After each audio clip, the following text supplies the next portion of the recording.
Ciao ragazzi, my name is Anthony. Welcome back to Inter Worldwide. Man, good luck wiping the smile off this face tonight because it's basically Serie A Roundtable version 2.0. And yeah, we'll just get Admo adjusted. Look how beautiful he is. Look at that hair. Unbelievable. Sits perfectly symmetrically on both shoulders, brother. Not even just one. But we're back. Lots of me. It's Serie A Roundtable 2.0 for anybody that tuned in a few years back on Football Worldwide. And for anybody watching who thought that this was just going to be another rendition of the past two seasons of Serie A matchday reviews, where I just basically go through the games and sit on here and have a look at a slideshow, well, you're in for a surprise because nothing is making me more happy than adding another segment to this channel, another segment to the growing channel. Thank you to all the new subscribers. We're up 101 new subscribers in the last week and a half, which is awesome. So I present to you Zona Calcio, and there's no one I'd rather be doing it with than four blokes down under here in Australia that outside of their family life, outside of their personal life, would pretty much rather not be doing anything else than sitting around with each other, talking about what we love more than anything else. So introducing everybody in no particular order. From Melbourne, it's Anth representing. It's good to be back, man. Good to see you. Yeah, been a while. Good to see you, boys. Armando, can you hear me? Yeah, we can hear you, bro. Oh, what's going on? We're live. We love you started. I love this, bro. That's awesome. You like Roma everybody's favorite. It's Melbourne's favorite Roma fan and the guy responsible for getting anybody that mattered in Italian football down to do a very exclusive interview. It's good to see you, Adam. You're here with us, bro. Mentally, are the lights on?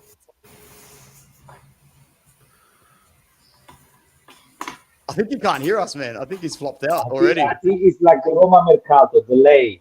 Yes, Delayed. man. Last minute.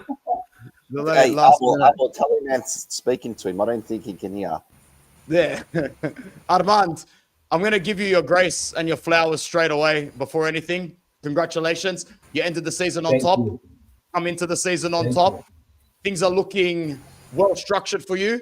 But more importantly, it's just good to be back with you live, man, because we can shoot the shit very well. It's so good to see you, Bello. How are you? Nice to be back on the channel. You know, I love to be here. I love when people comment live, and it's nice to see the boys. We talk a lot behind the scene, but it's good to be back on the round table again. And I take the compliment. I didn't do anything. The content, the boys did everything, but I'm happy to get all the credit. Of course, of course. Before we move into today's topics, and we're going to shoot it in straight away every week, move into a more topic-orientated show rather than just focus on fixtures week in and week out. What's going on? This guy, bro. Can you hear me properly? What a start. Can you hear me properly or not? Can you hear us now? I can hear you now, yeah. Okay. Yeah, we'll start talking, mate. We've been live for 4 minutes, and every time we cut to you look like a deer in the headlights. Start, man. Huh? I want to be part of that Inter fucking podcast. Well, I gave you a full intro, so you can introduce yourself now because I don't introduce people twice.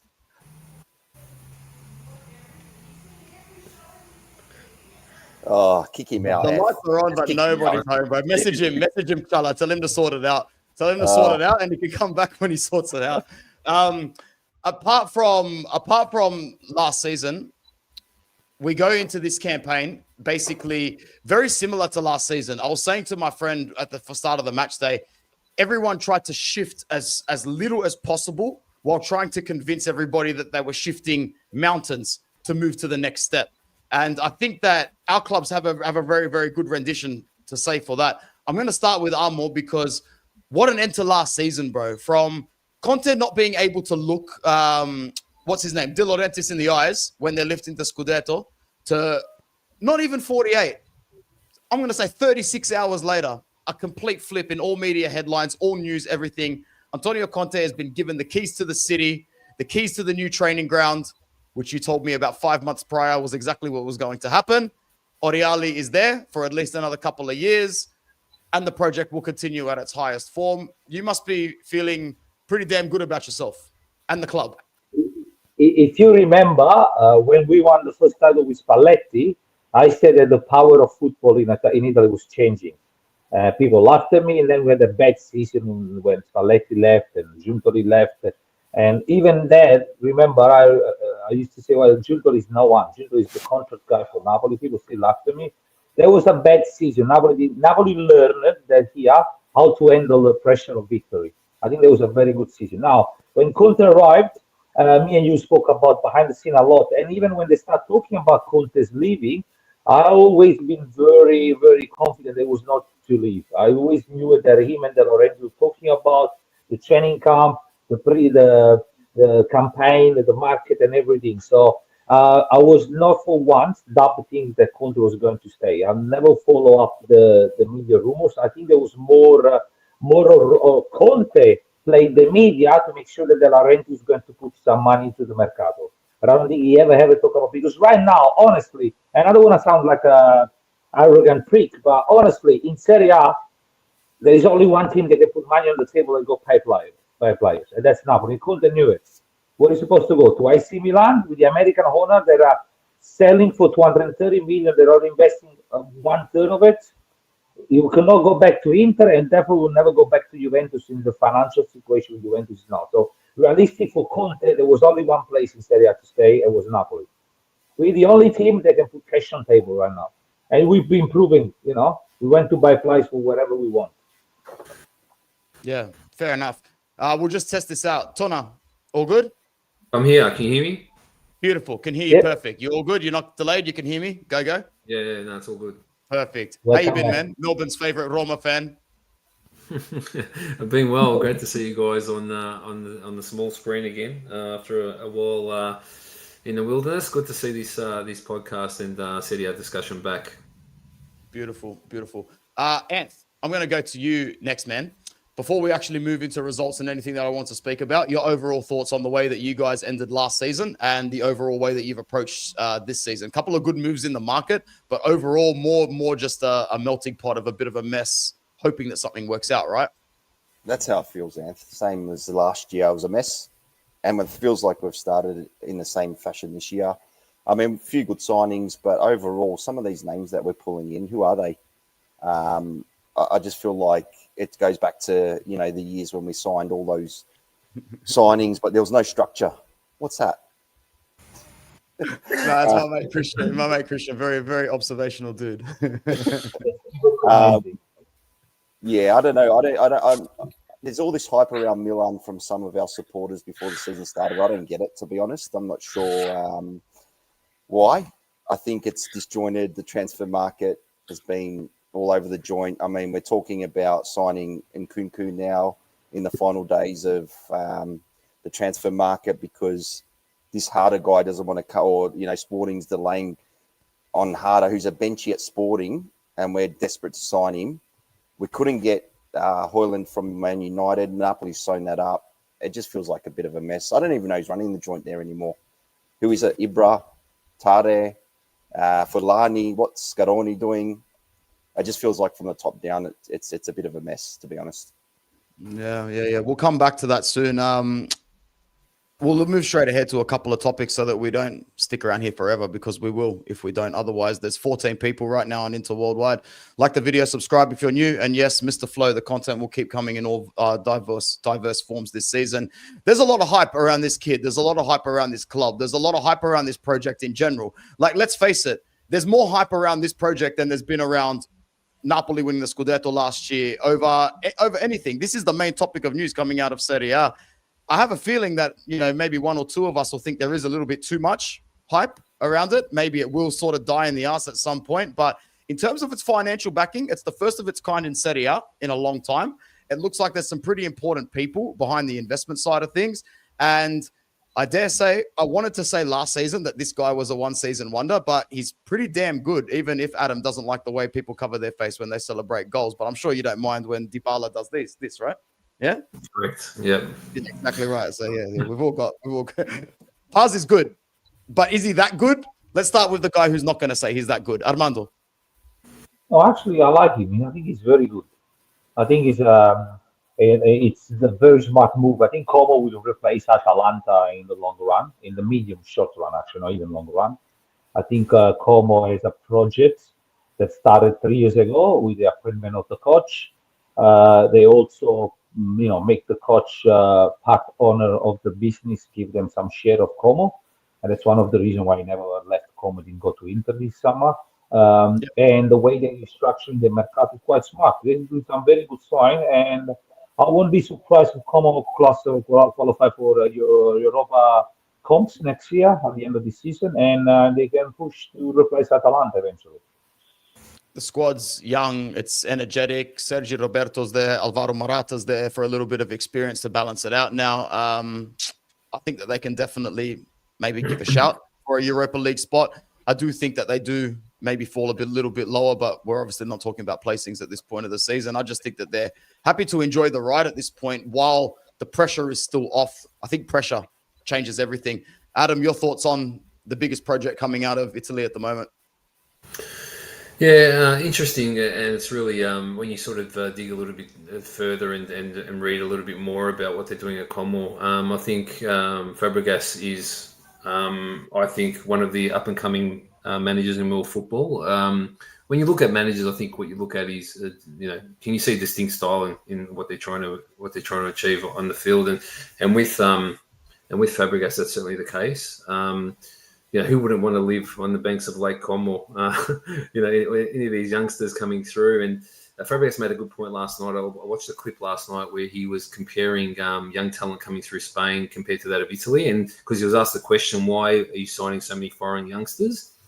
And the response was, the priority for the club is to try and find young Italian talent, but they haven't been able to. And that's why they've looked offshore and mainly to Spain. Obviously, because he's got that direct link to that country.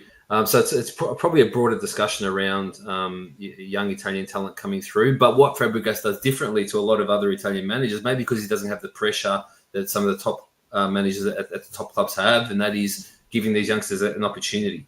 So again, another broader discussion. But Nico Paz, obviously saw him last season, and he continues to develop. Another interesting point is, the buyback that Real Madrid have on him until I think it's 2028. I might be mistaken, but I think it is 2028. They've got that buyback. Every year increased by some $1 million. So they have every summer they have a buyback with increase of value. Yeah. So you anticipate that at some stage he might end up back there if he keeps on this trajectory, which is I watched that game on the weekend, and he was very, very good. So what it is though? It's great for the league. Like, when was the last time that we saw a team like Como come up from Serie B and being the talking point of the league? Maybe when Parma first came up. That was, we're talking about 20 years ago, 20, 30 years ago. So. Yeah, it is really interesting to see how they progress this season, but I can't speak highly enough of Fabregas and the way he sets his team up. Definitely. It's hard to compare what happened to Parma back in the day to, these owners, what are they called? The Hartono brothers, I think they're called. I don't even know, or the Jaram group, something like that. They've invested a lot in the project, in the infrastructure, the 100 million plus in transfers as well. There's a very, very serious project coming there. And they knew that you can't really be the face of a project just by throwing money behind it. You need an attractive face, a sexy face, a familiar face. And Thierry Henry and Cesc Fabregas are two very attractive faces for the project.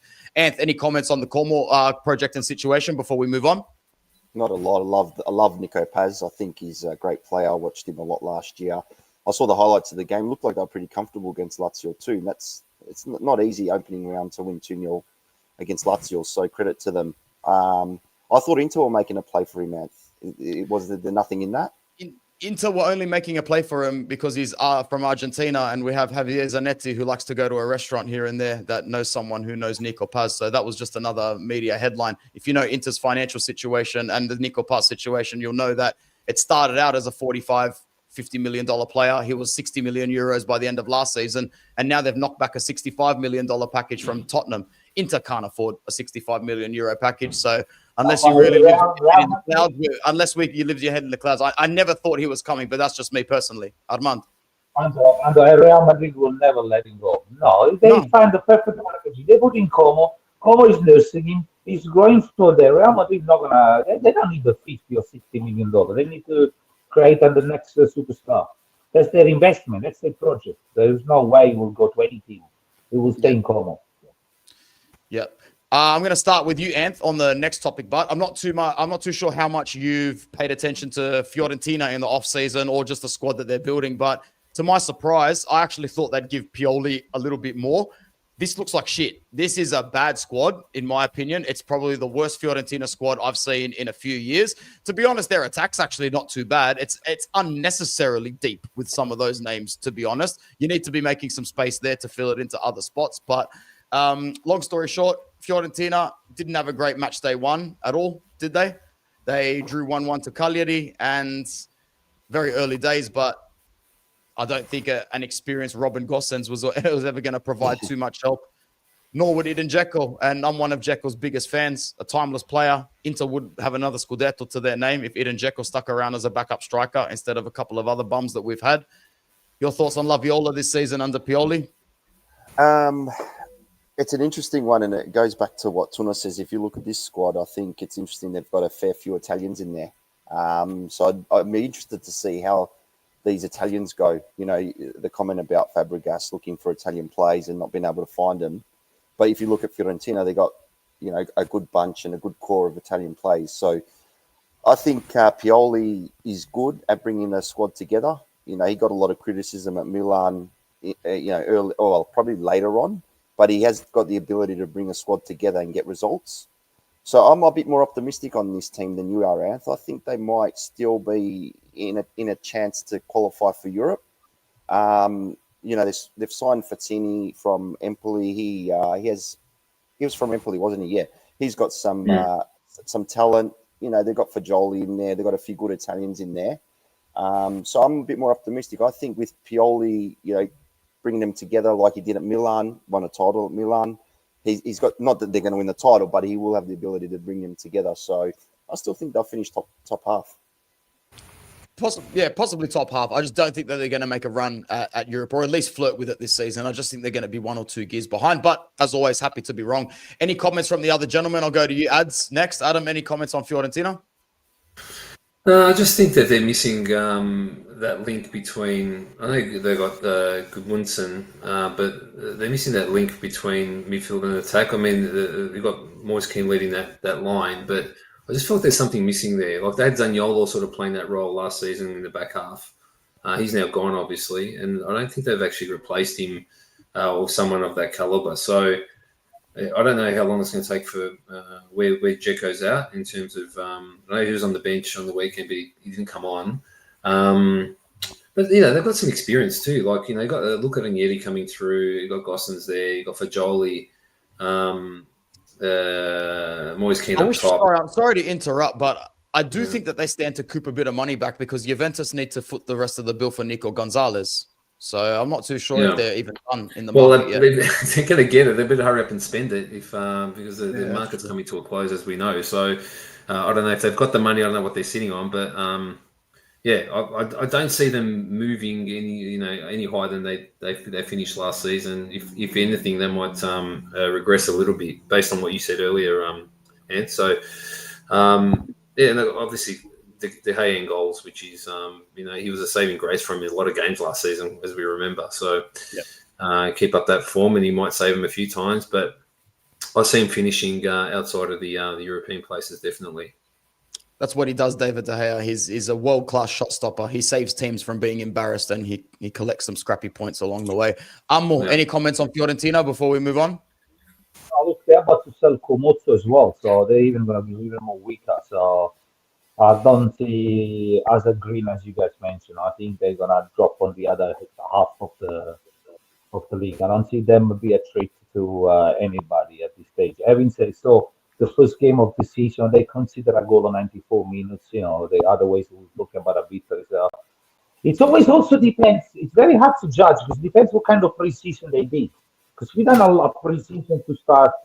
And last longer, and then you might look heavy, slow, you might look like struggling, but then for 6, 7, 8 games into the leagues, you do one running, while maybe Cagliari did a very light pre-season, try to get as many points as possible, like Como. You know, Como might have been done a pre-season to start and try to accumulate as many points as possible to create the momentum. And then in 6, 7 games, they're going to start paying the debts, you know. So Very hard to say. But on the paper, the squad doesn't tell me nothing. It looks weaker than the one they had last year. Yeah, fair enough. Something that definitely should suffer and definitely be weaker. I don't know why they appointed this guy. I mean, it's like fucking hell, man. Like how I don't think he's an awful manager. Yeah, sorry, Adam. I don't think he's an awful manager.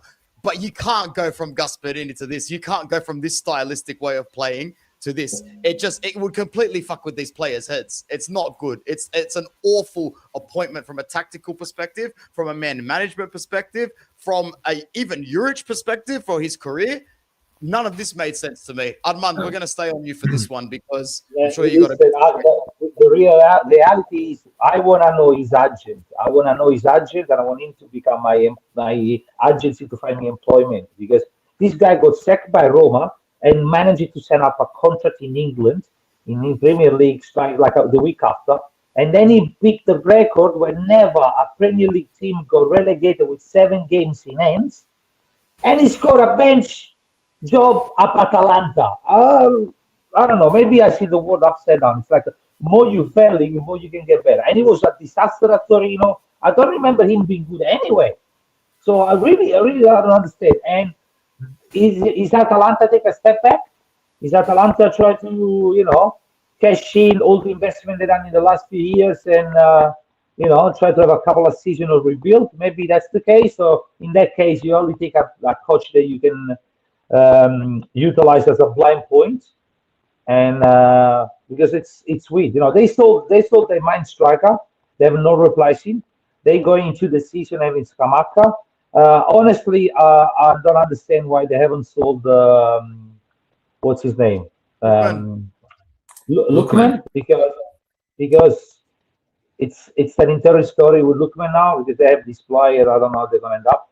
But realistic, it's a really weird story. I don't know. I've been doing my heading around this appointment since the day one. Don't get me wrong. I think Kristovic is a good player. When I was watching him at Lecce, I thought, okay, this is a good player, and he's found a good league for himself as well. But he's not going to be the savior that the city of Bergamo needs for this season. And like you said, they'll be relying on the very unstable physical Scamacca as well. A lot of their players don't look like they'll be able to cut it this season under Ivan Juric. I, for one, after speaking to Adam about it intensely after he came from Roma to us, I'm more than happy for Zalewski to go to them for 17 million. Had I not known Adam, I probably would be just as enraged as the rest of the Inter fans. But I feel like I had that little bit of extra knowledge. Adam, if you want to chime in here, like you called him shit the whole time he was at Roma. He came to us. We flipped him for 2.5 times. And would you say we got a good deal sending him off for 17.2 mil to Atalanta? Unbelievable deal. He had one our fans don't think that. We think we gave away a player with amazing attacking flair and ball carrying ability. Yeah, but the thing is with Zalewski, right, is that he had a really good season with us the first season, the year we won the conference, coming through our youth academy, coming through the Primavera. But I'll ask the question to anyone who thinks that Inter are mad for releasing him. How many times did you witness him do that with continuity? So he came on and scored that goal last season, which was a brilliant goal, right? But was he able to be consistent for you guys every time he stepped onto the field? One, he wasn't probably given that opportunity, but two, if you had given him that opportunity, I could put my house on the fact that your answer would be no, because he was given that opportunity at Roma over 2 or 3 seasons, and he put in one good shift and then go missing for 4, and then come back and play 2 decent games and then go missing for another month. So I guess a coach needs to be able to trust their players, and I just felt that at Roma, with the coaches that he had, they weren't able to trust him in the end to be able to go out there and do a job. So can he be a good player off the bench for Atalanta? Yeah, probably. But I guess he won't be content with that, knowing that the World Cup's around the corner as well. So, yeah, I think all in all, it was a great piece of business by Inter. A lot of depth on the side again this season for them. Bellanova, Zappacosta, Kolasinac, despite his age, De Catalare up front as well. They've still got a decent side, but in terms of their expectations regarding the last few seasons, they're going to drop off. It's the end of a cycle. I'm happy to call it right here, right now. We've got 31 people on Interworldwide right now, which is awesome for the first episode of this show. So like the video, subscribe if you are new, and make sure you drop a comment as well at the end if you are watching it back or live. And any comments on Atalanta before we move on to the next topic, brother?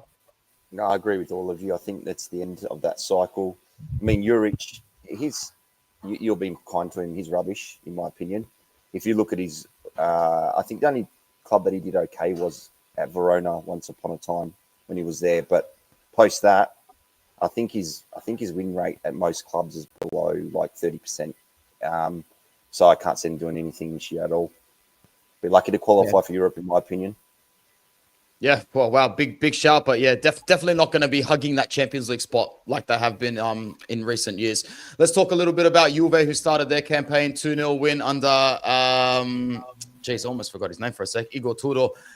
Jonathan David, who has always been a bit of a sharpshooter, showing very little emotion, as he does here. Bad market for them. I wish Chicho was here, but he'll be around another episode because I'm sure he'd, agree with us. In terms of last season's market under Giuntoli, which Armando will chuckle, as we know, best transfer market of all time in the history of all transfer markets. They need to publish it in the New Testament of the Bible. It was that good of a transfer market. Versus this one, extremely underwhelming, notably because they are still footing the bill for a lot of those transfers from the season before. Also a big reason why they needed to sell the likes of Huijsen, Soulé. Did Miretti end up leaving as well, or is he still on their books? Armando, do you know? Does anybody know? He's still on their books. I don't think he left. Let me double check. Still on their books. He was on loan, I think. He came back from Genoa, didn't he? Yeah, fair enough. I know Napoli were literally just throwing disrespectful shade for no reason. What were you offering? 12 million, 12.5 million for him? Because they could smell the desperation. You gotta think about when Napoli talks to a player, he doesn't want that player. He's using that player to close another deal. Yeah, we've been on Elman all this time. I think Napoli, that's the tactical that Manna does. Manna start with 6 talks and then always go for one. It's the way he does. I don't think we were after Miretti at all. Yeah. For all the shade that I throw, and I will continue to throw it all season, I actually think this is the sort of season that they need. Stop thinking that you're bigger than you are for what you are in context at the moment. Humble yourselves and try and establish an identity on the football pitch for 90 minutes within the frames of the football pitch, because the way that they've been trying to operate in the last few seasons has just been a watered down version of the Manchester United model. That's the best way I can describe it. A watered down version of that model, because you can't replicate that model in Italy the same way you can in England. And I just think that they need a season like this to play as many of their squad into form as possible. Stop experimenting with a new lineup every game the way Thiago Motta did last season.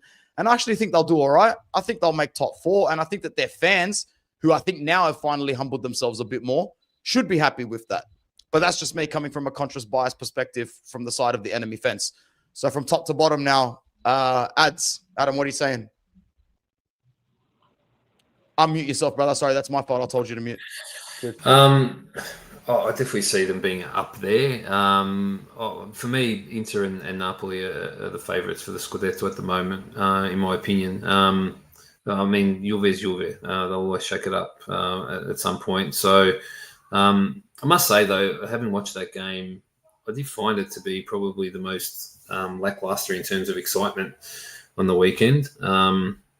It was just a really stable game, if I call it that. Maybe because I just no vested interest with either team. I was just merely an observer, a neutral. But I just didn't enjoy it as much as some of the other games that I saw on the weekend.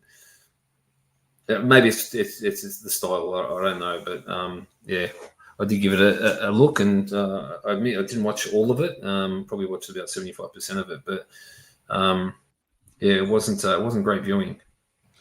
Stylistically, they've if I can give them a little bit of sympathy, and I won't give it much this season, they've been an absolute shit show for the last few seasons because they've had to flip from Allegri ball to Thiago Motta, he really made a dog's breakfast of it last season, man. I don't think it's entirely his fault. Massive disconnect between board management and coaching, but it was everything that could have possibly gone wrong did go wrong. And in a season where he and Giuntoli were meant to progress the club forward by 50%, I think they put them back by 50%, and they're still going to claw back a little bit more. Anth, what's your thoughts on the overall Juve situation before I move into something I think that they should be thinking more positively about? I actually don't really know what to expect from this team this year, if that's the honest truth. I'm torn. I find their transfer market similar to ours, a bit confusing.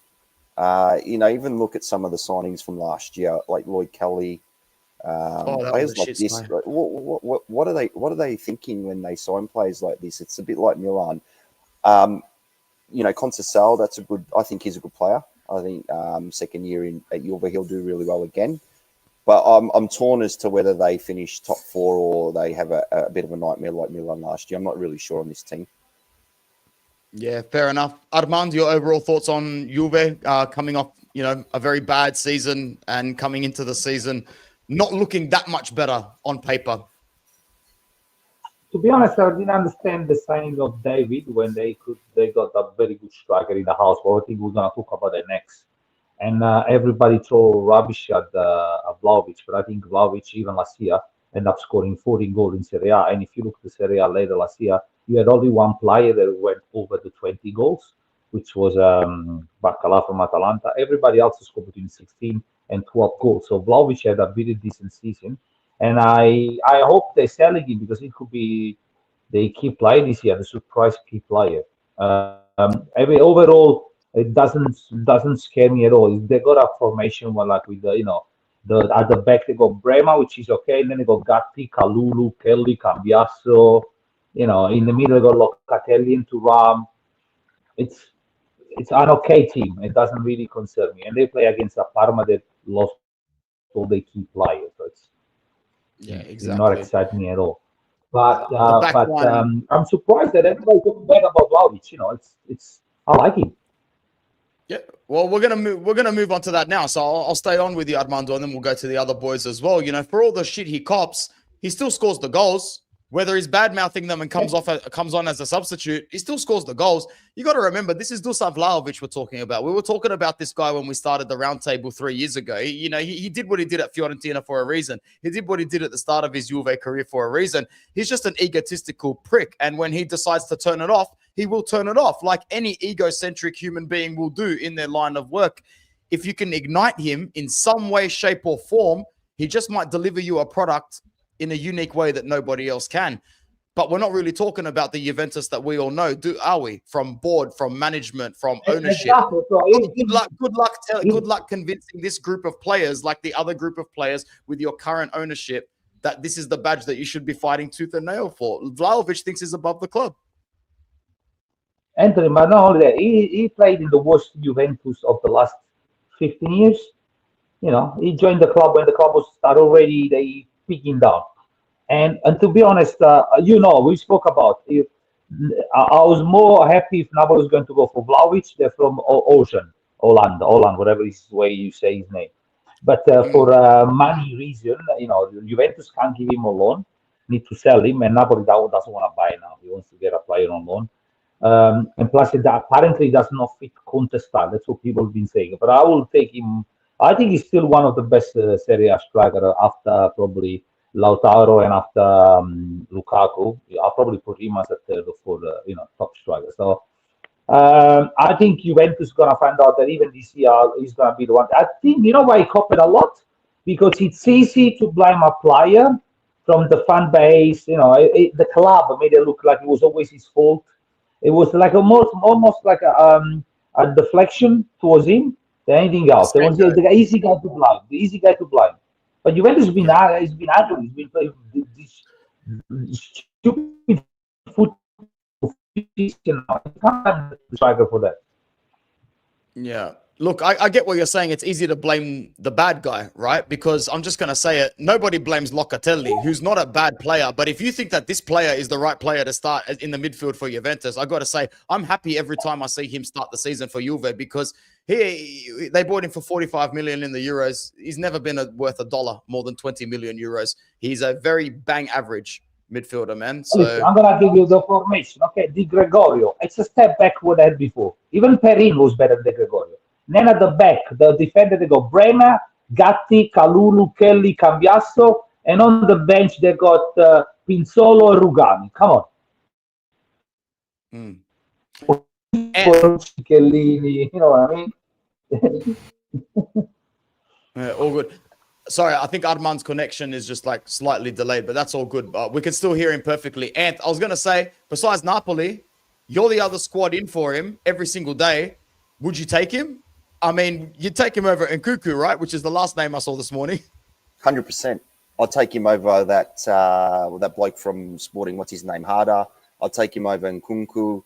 Nkunku scored 3 goals last year at Chelsea, and he's coming off a serious injury as well. So I don't know. It's a gamble. I remember this bloke when he was at Fiorentina smashing goals in. Right, he's proven in Serie A. The only thing I can't remember, maybe you boys can tell me, is his relationship with Allegri. Was it decent at Juve or was it strained? Now, obviously, Allegri's pushing for him, is what I'm reading in the news.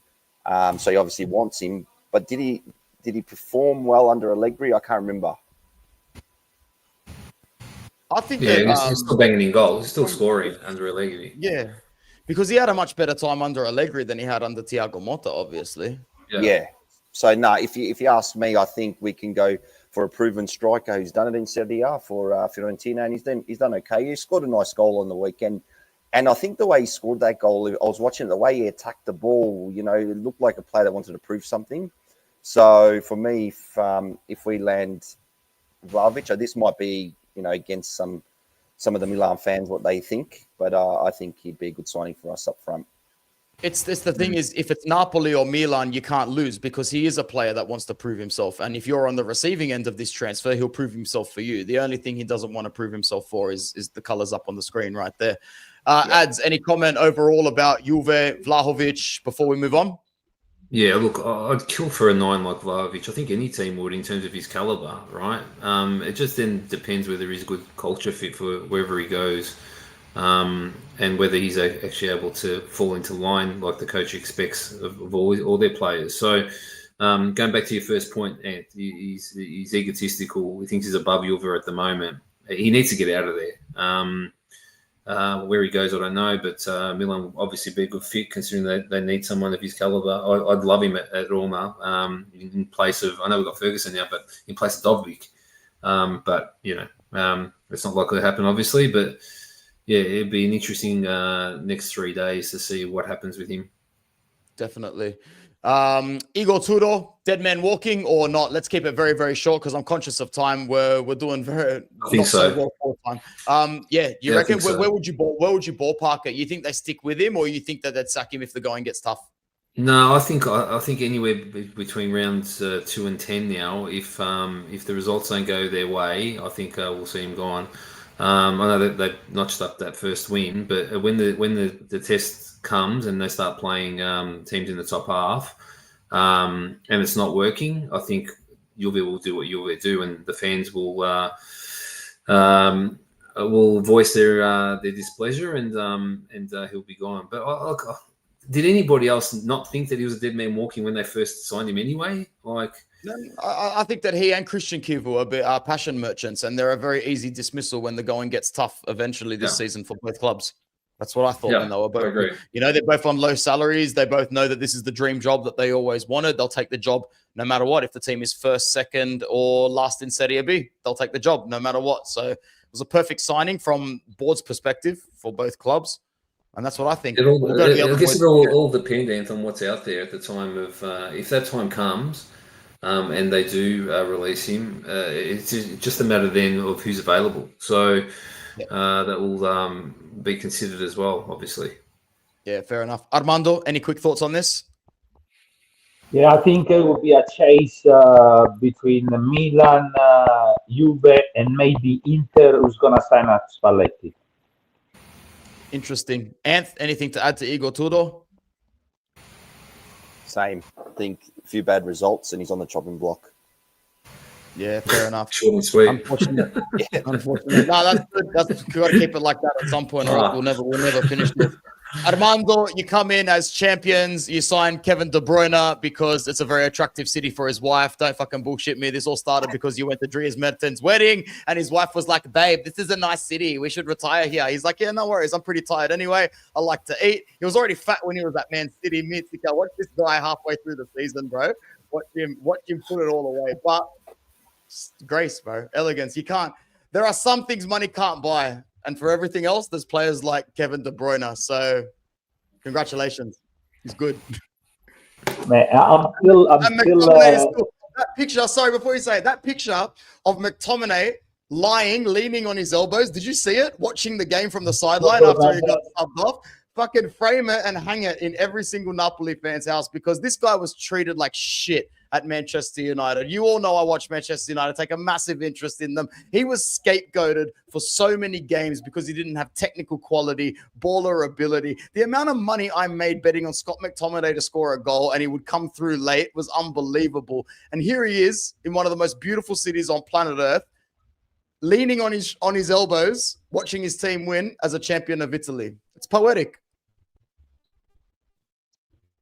He's been He's been, he's been probably I'm delayed, so he's become very Napoletano. He's joined the city in the best way.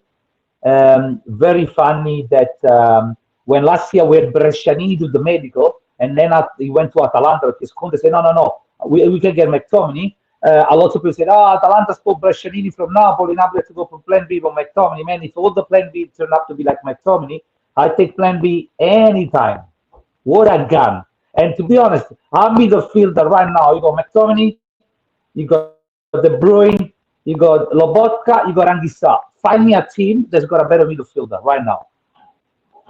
I actually think you've got the best midfield in Europe. That's what I was going to say today. I think you've got the most balanced midfield in Europe. I'll come back to you, Armando, because there's still more to talk about in Napoli, but I want to break that down a little bit more.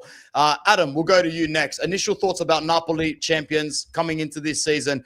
Do you think they can back it up here? And I'll trail that question with, how do you expect them to perform in Europe? Because that'll be the second-hand question to this here. So Napoli coming into this season, do you think Conte can balance his domestic fixture with this squad that he's got? Do you expect them to at least make a little bit of a punch for Europe to appease the fans? Overall thoughts on Napoli, man? Yeah, look, for me, they're the favourite, obviously, coming off the back of the Scudetto last season. Can they balance? Yeah, I think that they probably can. They bolstered their squad. McTominay, just back on him, I think it's a classic case of how many times have you this examples every season of players moving and then flourishing under new coaches and new environment. I think he's probably the most obvious one over the last 12 months.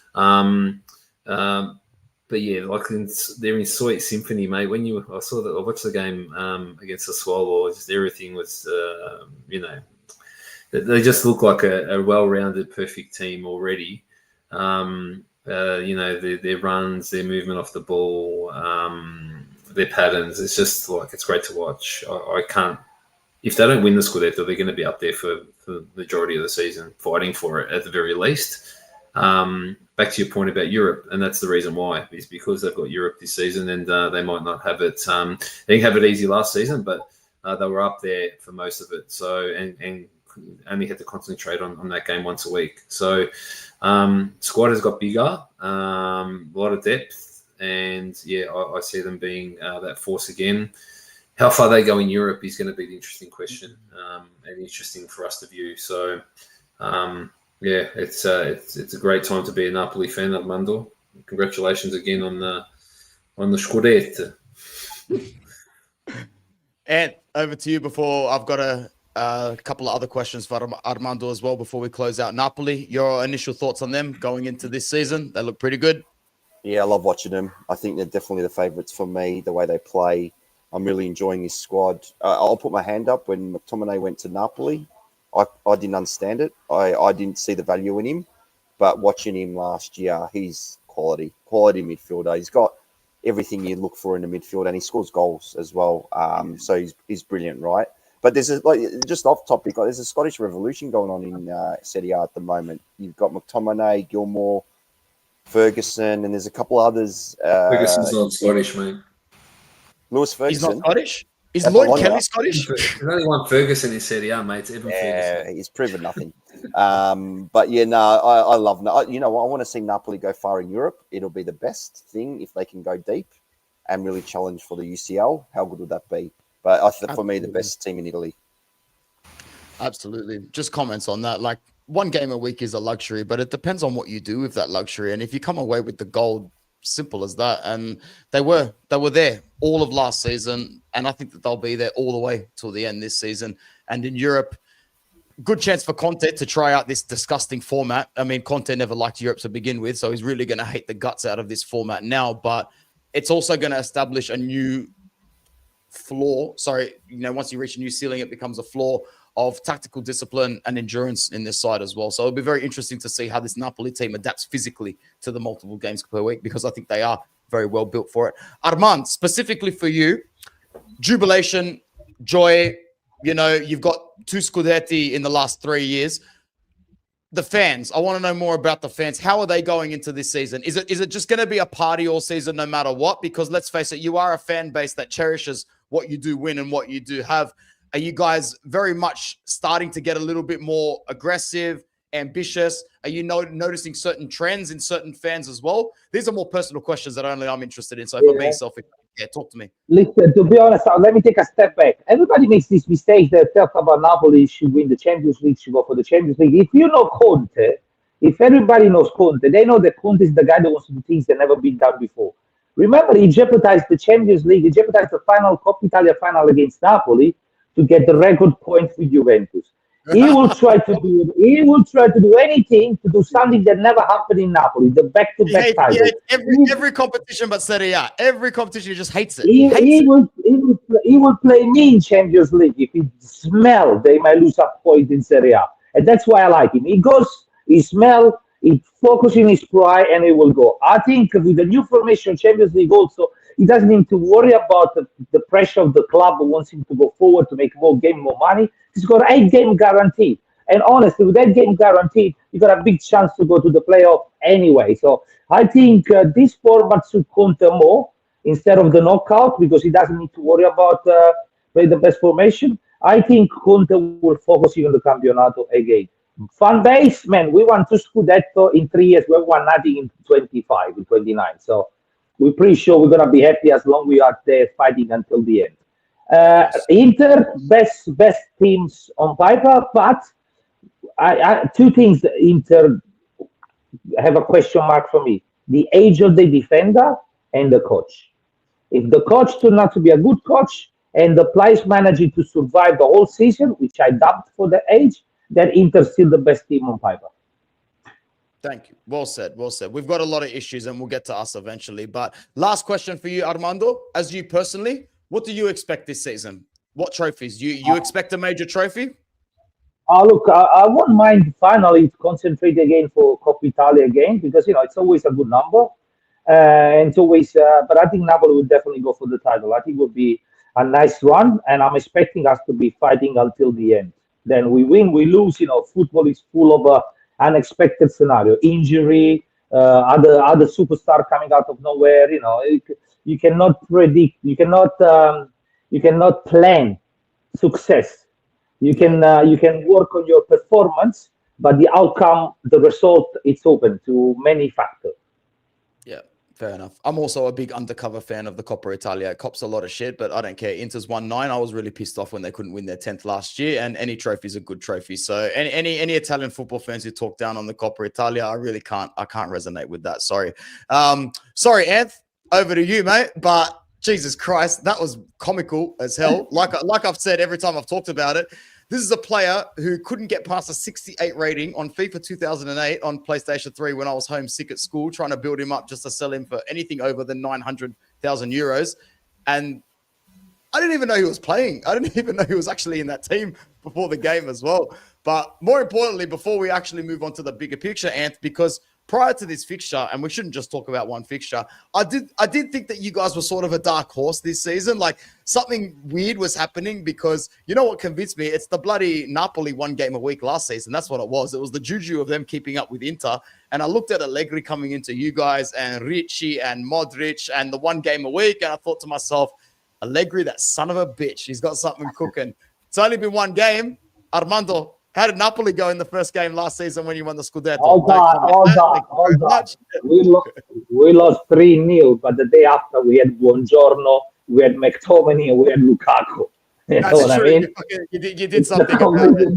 It's a completely different formation. Bro. You're a great Milan fan. Do what you need to do. To all the people, get it off your chest. I'm a depressed Milan fan at the moment. Maybe a great one, but also depressed. Look, good on Cremonese. You know, this prick here scores his best goal against Milan as an ex-Inter player. It was destined. But yeah, you were pretty bullish about us, Anth, in our chat, and I mentioned I don't get the excitement around Milan, and I said it in our chat because yeah, we've signed Jashari. That Jashari is a good midfielder. Ricci is a good midfielder, although he didn't get 1 minute on the weekend. He didn't play at all. And you know the rest there that we've signed, the defense is weak. Pavlovic, Gabbia, and Estupinan, who's not proven, right? That was our defense. Then you add the Winter, for me, average. And this Atakame guy, I'm not sure why we've gone for a Swiss player from Young Boys who's proven, he might prove me wrong, but I can't see it in us. So defensively, we haven't strengthened, if you look at it, in my view at all. And last season, we leaked goals all year. So maybe the midfield's a bit stronger, but when you've got a 39-year-old midfielder who's your best player, it's a bit concerning too, yeah? He's quality. He can read the game. He can play, but we need something around him. He's 39, man. He's 39, bro. I don't care what anybody says, man. I'm in exercise science. He's 39. Correct. And that's my concern. And he was our best player, and that's not good. So the worst possible start.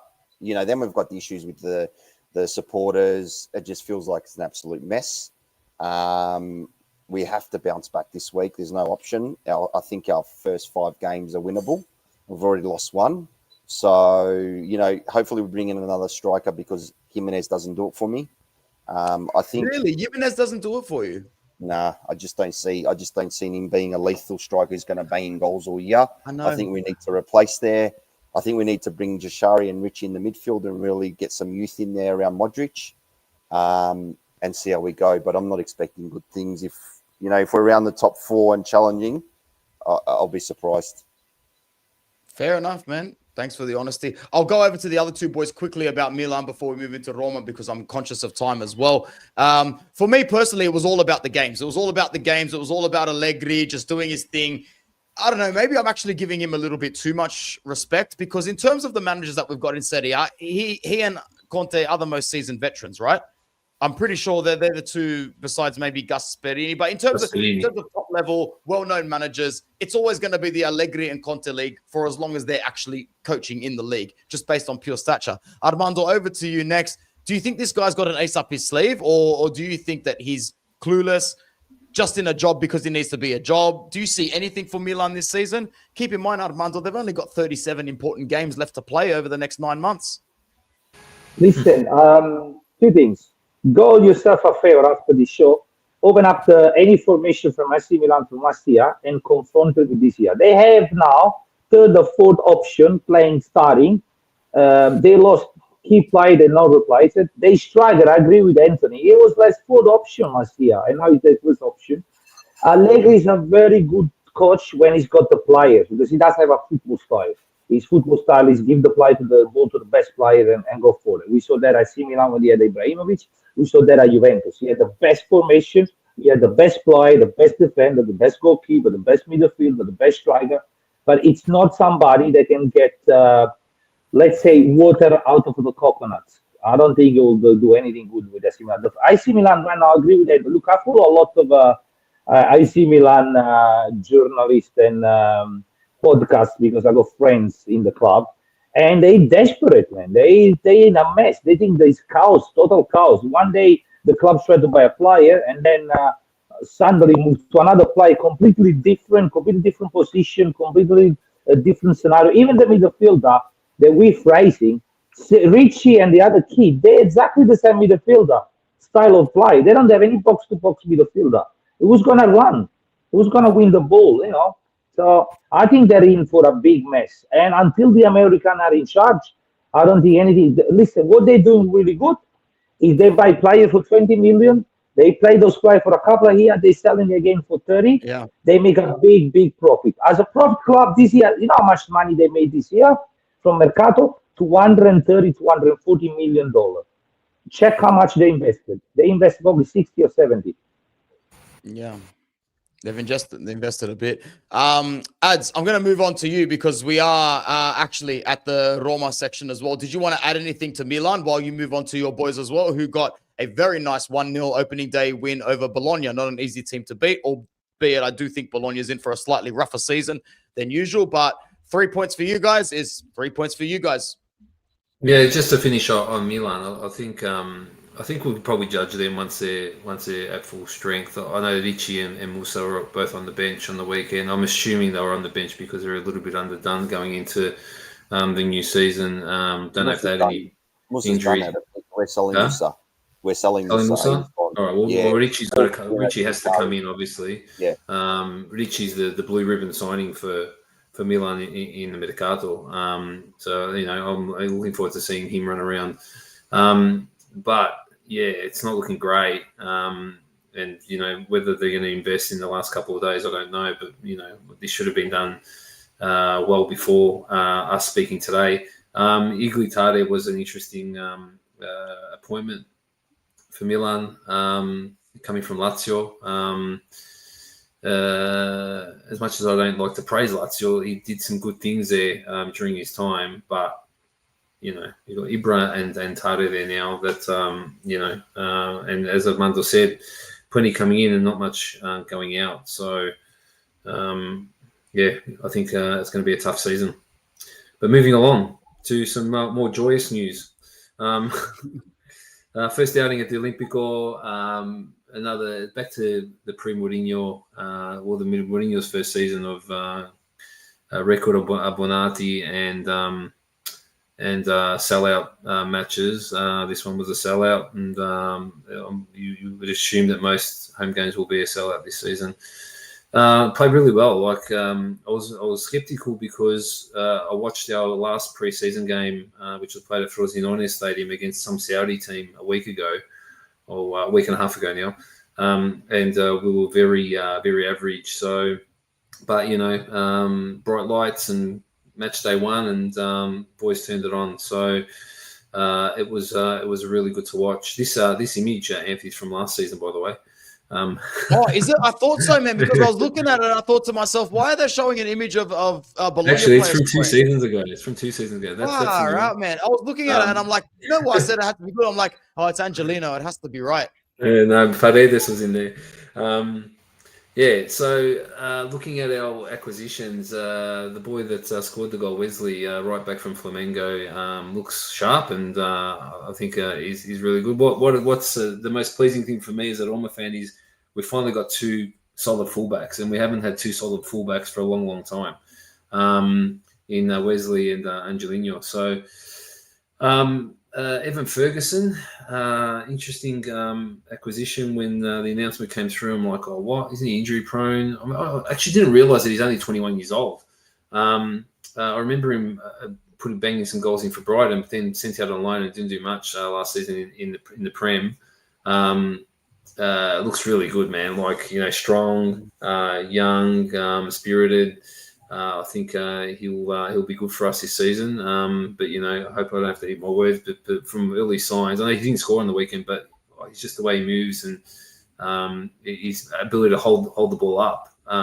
Is a lot different to what I've experienced watching Dogvik over the last 12 months. This boy on the right, Manu Kone, I can't speak highly enough of him. Just bosses the midfield. He's complements Brian Cristante really well.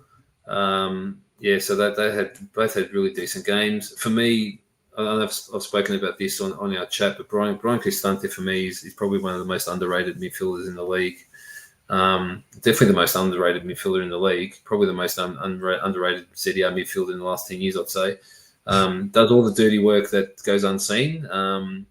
But unless you know the game deeply from a tactical perspective, his work goes unnoticed, and that's why he cops a lot of criticism. So, but yeah, early signs are good. I mean, it's only the first game, but if the players stay fit and healthy, I'm not saying we're going to win the Scudetto by any means, but I'm hoping that we can, make a play for top four.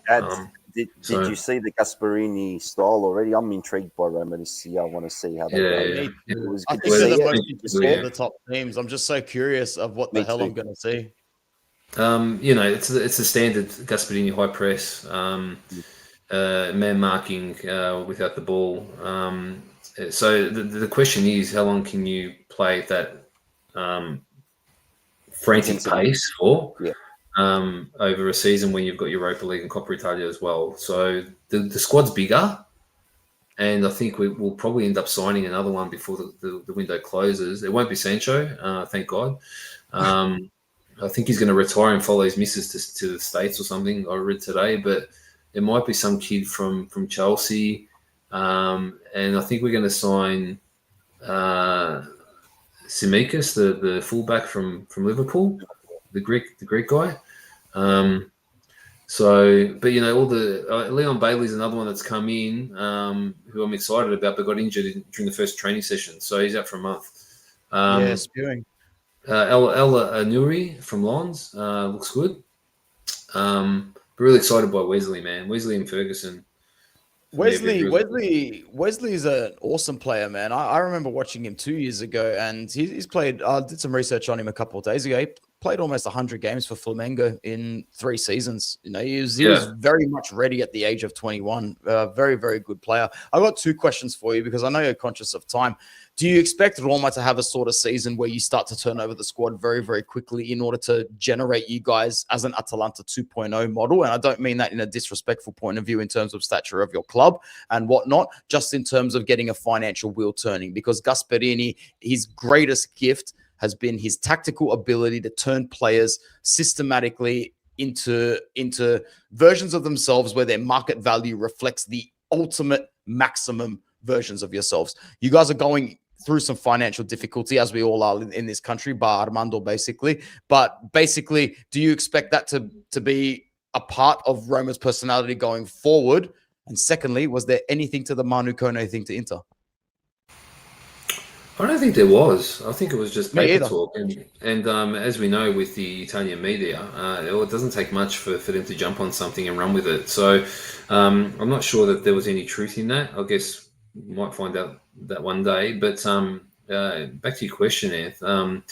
It's the reason why I fear, right, for guys like Dybala. Like, I obviously love Dybala and what he's brought to the club. But I think it will probably be, if Gasperini remains, and obviously I believe he's on a 3-year contract, I think it might be Dybala's last season. I think he'll start looking for different players with different characteristics to what Dybala has. And I can already see that happening with the acquisitions, like the nimble, fit, young. Like, the average age I think has dropped significantly since the preseason.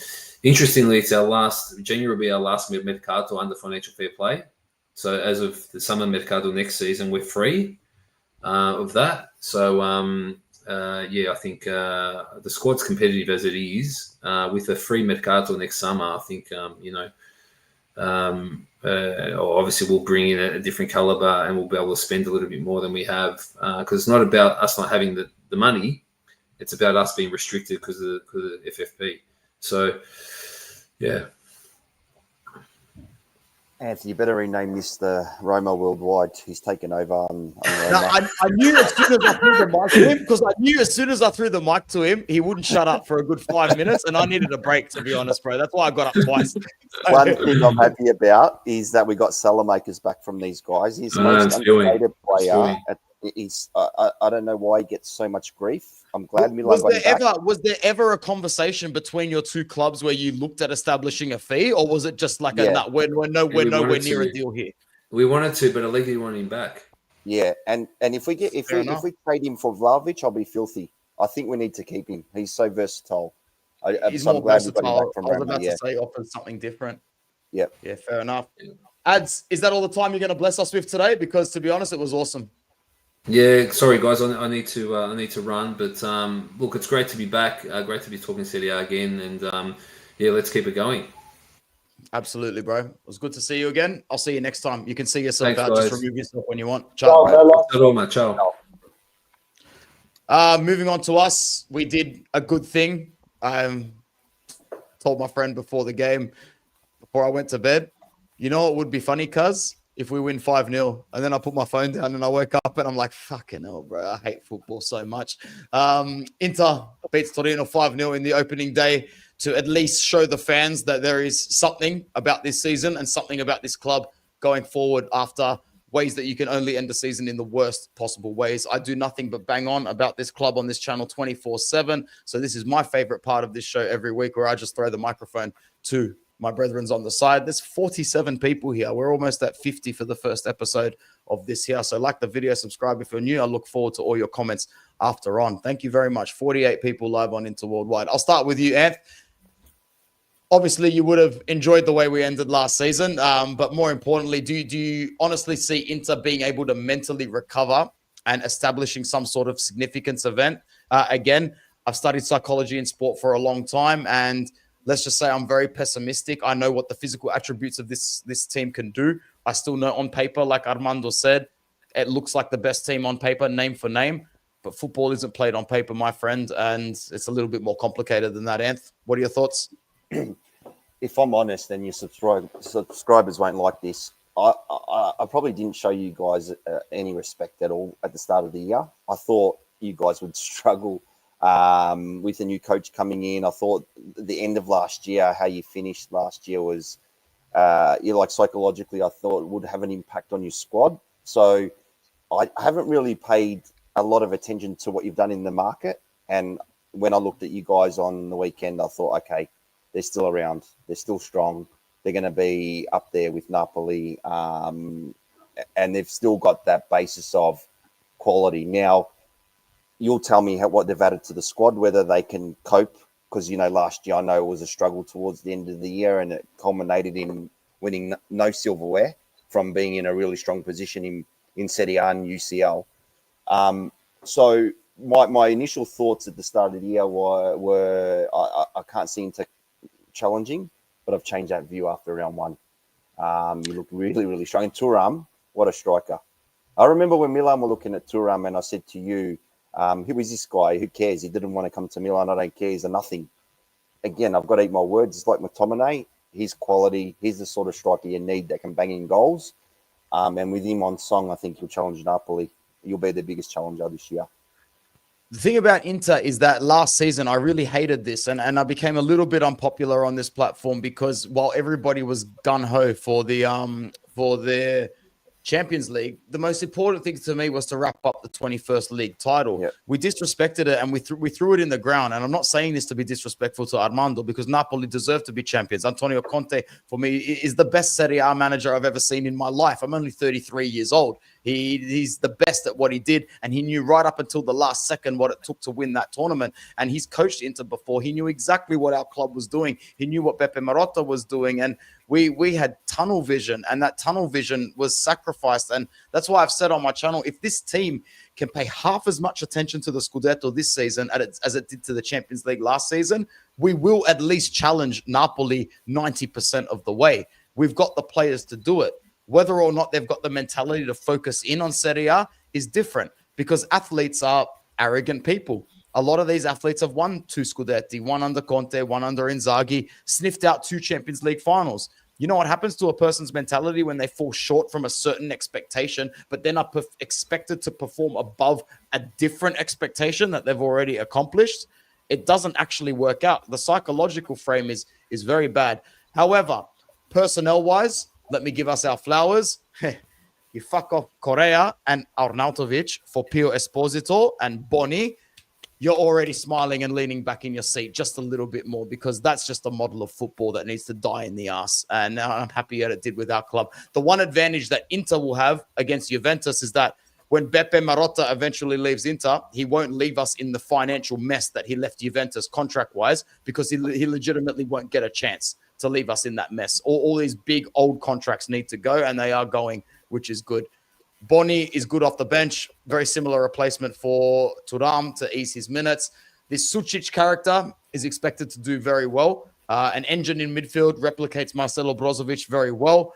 And I'm very critical on Lautaro Martinez, but if he can have a slightly better season than he did last season, I think that we will be in with a chance to challenge Napoli. I just want to come away with a piece of silverware. Yeah. What have you done in defense? Have you strengthened your defense? No, this is the big problem, and I was about to get to that. We have a very, very aging defense. We're relying on Acerbi at centre-back. Look, for his age, a fantastic centre-back, but never expect someone to play half as many games in a domestic season at that age at centre-back. This is,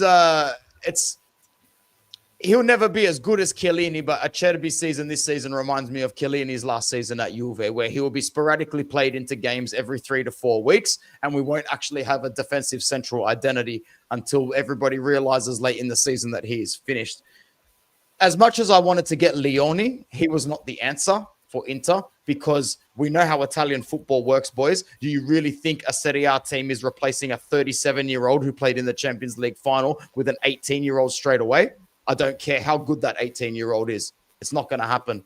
So I would have liked to get De Winter that you guys got, to be honest. Whether he's overrated or not, we'll see. I do think there's actually quite a small pool of world-class centre-backs available at the moment. I don't know what you boys think, but I think that that's a position that's actually starving for world-class quality in terms of availability, rather than more attacking, wide, flary players.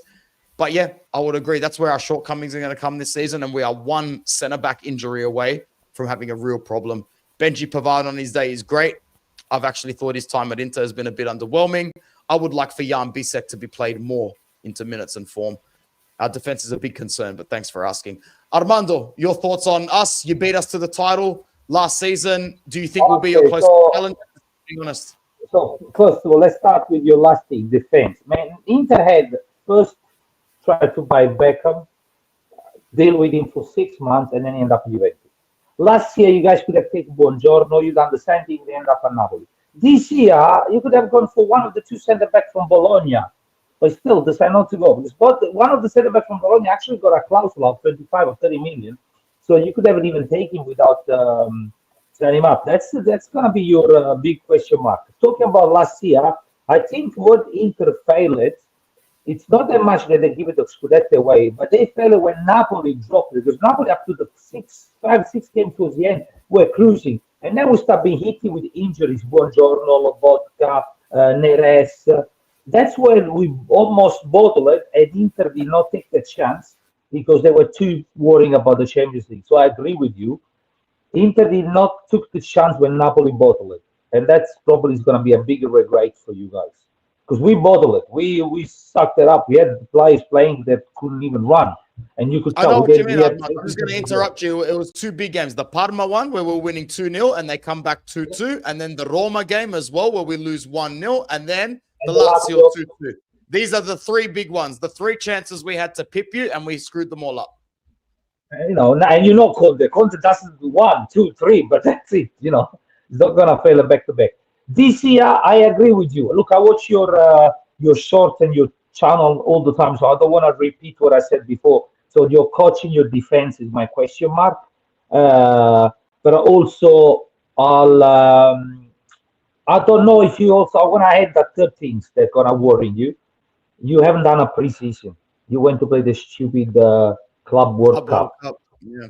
Believe it or not, that's still the longest break this team has had in a long time, Mitsika. Exactly. So is he going to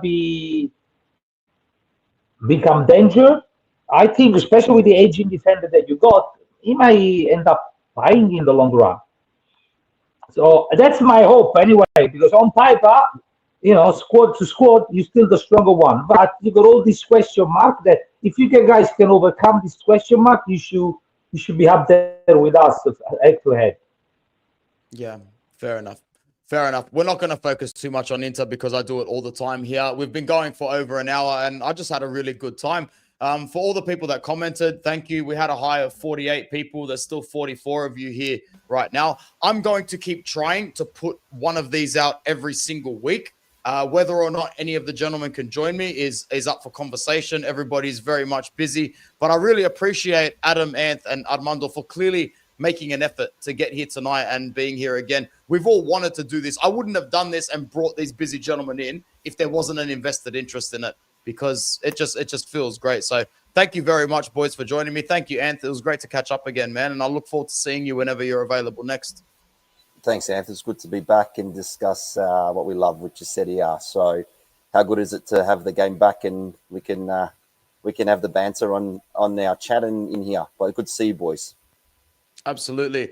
And Armando, now a veteran of the channel, it's so good to see you again. I look forward to linking up with you a lot more this season.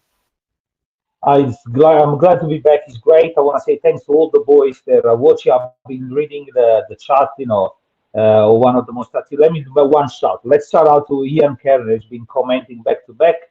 And also there was a nice comment at the start regarding us wearing the hat, and the only guy with bald no wearing the hat, I think was Potato something. Christian Potato, so shout out to Christian as well. Guys, I would love to see more diversified fans following this channel, because I know it's called Inter Worldwide, but Anthony's been giving space to lots of other clubs. So if you are a supporter of Napoli, Milan, Inter, Juventus, Roma, whatever, just subscribe and leave a comment, share, let this family grow, because we do for fun. But Anthony puts a lots of effort in, so he deserves a bit of growth as well. Thank you, Bello. Thank you, Ed, to everybody that commented. I'll be back very soon, probably tomorrow, with some more Inter-based content. So, ciao ragazzi. We'll see you next time.